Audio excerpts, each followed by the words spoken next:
बागा कळंगूट दर्यादेगेर मंगळारा सांजे हैदराबादचो शेख परवेज हो तरणाटो बुडपाची घडणूक घडली। मेळिल्ले म्हायती प्रमाण शेख परवेज आपल्या हेर 5 इश्टां सयत गोंयांत आयिल्लो खंय। उपरांत मंगळारा सांजे शेख परवेज आपल्या इश्टां सयत दर्यादेग वाठारांत पेंवपाक गेल्लो। कांय वेळा उपरांत परवेज उदकांत बुडपाक लागिल्ल्यान ताचो इश्ट मोहम्मद इब्राहिम ताका वाटोवपाक गेल्लो, मात तोवूय बुडपाक लागलो।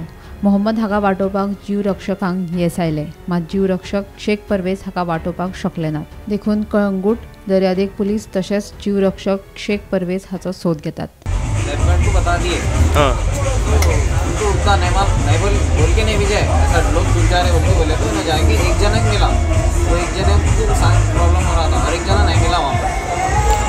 ओके तो बहुत अंदर चले गया था ना। सो लाइफ गार्ड ने पहले एक को बचाया, उसके बाद वो नहीं मिला। सर्च ऑपरेशन चालू असतं ते एकटे दोन जण आमच्याकडे आसा ऑलरेडी तेका एकट्याक रेस्क्यू केल्लो आसा। एकल्याक रेस्क्यू केला खंयचे ते मॅडम हे हैदराबादचे आणि पण जे पोर्शन तेंचे आजून सर्च ऑपरेशन चालू आसा।